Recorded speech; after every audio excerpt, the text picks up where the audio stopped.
গড়গাঁও মহাবিদ্যালয় যাদুঘৰলৈ যদি অহা নাই তেনেহ'লে আপুনি বহুত বস্তুৱে দেখা নাই। এবাৰ ইয়ালৈ আহক আৰু তাৰ পাছত আপুনি অনুভৱ কৰিব যে আমি কি ইয়াত চাবলগীয়া আছে। মই প্ৰথমেই দেখাইছোঁ এয়া আহোম যুগৰ দৰৱ পিছা পিহমা। এইখন চাওক, আহোম যুগত যেতিয়া দৰৱ পিছা হৈছিলে, কাৰোবাৰ ৰোগ হয় বা বিভিন্ন ধৰণৰ যি সমস্যাৰ পৰা সমাধানৰ সূত্ৰে সেই সময়ত ঘৰুৱাভাৱে যথেষ্ট দৰৱ তেওঁলোকে ঘৰতে প্ৰস্তুত কৰিছিল আৰু ইয়াত দৰৱ আছে।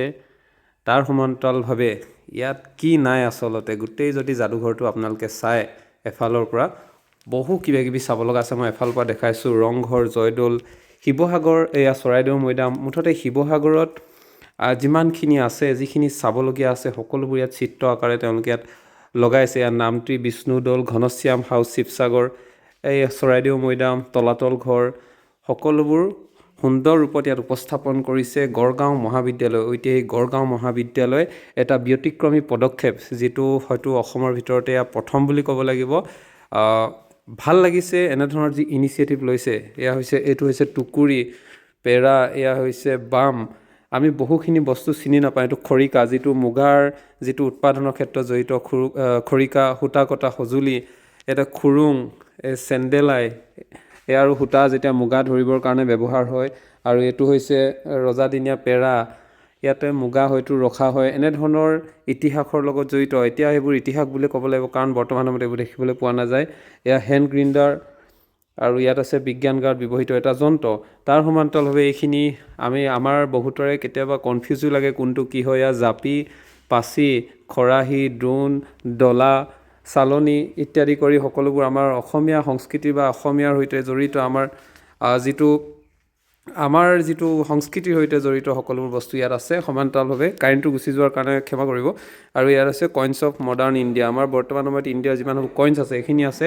সমান্তৰালভাৱে জুলুকি, খালৈ, খোকা, টুনা এইবোৰ ইয়াত দেখুওৱা হৈছে। জাকৈ, বিৰিয়া, মৈ, আটাইতকৈ দেখাইছোঁ এয়া চাওক যুঁৱলি। এইখিনি নাঙল, যিটো আমাৰ এতিয়া বৰ্তমানত ব্যৱহাৰ নহয়, ট্ৰেক্টৰ আহিলে পথাৰত, ইয়াক কিন্তু ইয়াত সুন্দৰকৈ উপস্থাপন কৰা হৈছে। যিসকলে দেখা নাই, চিনি নাপায়, তেওঁলোকে ইয়ালৈ আহিলে অনুভৱ কৰিব। সমান্তৰালভাৱে টেলিফোন, মোবাইল ফোন, কীবৰ্ড এইখিনি ইয়াত, এইটো টাইপ ৰাইটাৰ, এইটো এটা পুৰণি হয়। এই সকলোবোৰ ইয়াত সুন্দৰকৈ তেওঁলোকে ইয়াত ৰাখিছে। সমান্তৰালভাৱে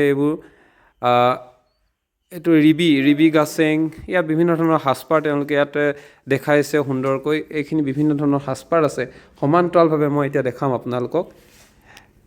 সেয়া হৈছে আহোম যুগৰ স্থাপত্য, এয়া হৈছে আহোম যুগৰ ভাস্কৰ্য চিত্ৰশিল্পী। ইয়াত তেওঁলোকে এইটো হৈছে পটা, আৰু ইয়াতে আহোম পিৰিয়ডৰ সময়তে এখন বিশেষ এখন প্লেট হৈ ইয়াত দেখাইছে। এইটো আইৰণ ৰড আৰু আহোম যুগৰ এইটো ইটা। এই সকলোবোৰ তেওঁলোকে সন্নিৱিষ্ট কৰিছে। সমান্তৰালভাৱে এইসমূহ বিভিন্ন ধৰণৰ ধান, যিসমূহ তেওঁলোকে ইয়াত দেখাইছে। এইসমূহ যি আমাৰ কৃষ্টি সংস্কৃতিক অতি সুন্দৰকৈ উপস্থাপন কৰিছে। অসমৰ আহোম ইতিহাসৰ সৈতে জড়িত সকলোবোৰ ইয়াত তেওঁলোকে সুন্দৰকৈ উপস্থাপন কৰিছে। অসমীয়া যি শিপিনী তাঁতশালকৈ সুন্দৰকৈ বনাই দেখাইছে। ইয়াত উঘা, লেটাই, ৰাজভৰা, মহুৰা, মাকু এইবোৰ কি কয় সকলোবোৰ নামসহ ইয়াত দিছে। আৰু যিসকলে হয়তো চিনি নাপায়, এইখিনি চোৱাৰ পাছতে তেওঁলোকে গম পাব এই বস্তুটো বা এই সামগ্ৰীবিধৰ নামটো কি।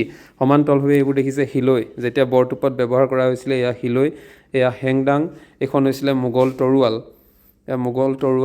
এই বৰটোপ, এই সকলোবোৰ ইমান সুন্দৰকৈ ইয়াত সন্নিৱিষ্ট কৰা হৈছে গড়গাঁৱৰ মহাবিদ্যালয় যাদুঘৰত। আপোনালোকে আহিলে নিশ্চয় বুজি পাব।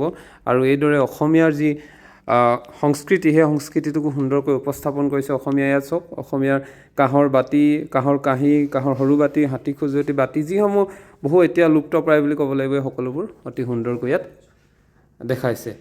সমান্তৰালভাৱে উত্তৰ পূবৰ জনগোষ্ঠীয় অস্ত্ৰ শস্ত্ৰসমূহ ইয়াত দেখাইছে। আৰু এইখন যিখন ঢাৰি, এইখন ধৰা কিমান ডাঙৰ।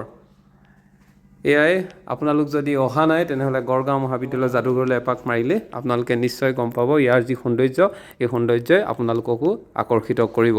আৰু ইমানখিনি আমি যি দেখি সঁচাই অভিভূত হ'লোঁ, সেয়ে আপোনালোকক দেখাবলৈ চেষ্টা কৰিলোঁ। ধন্যবাদ।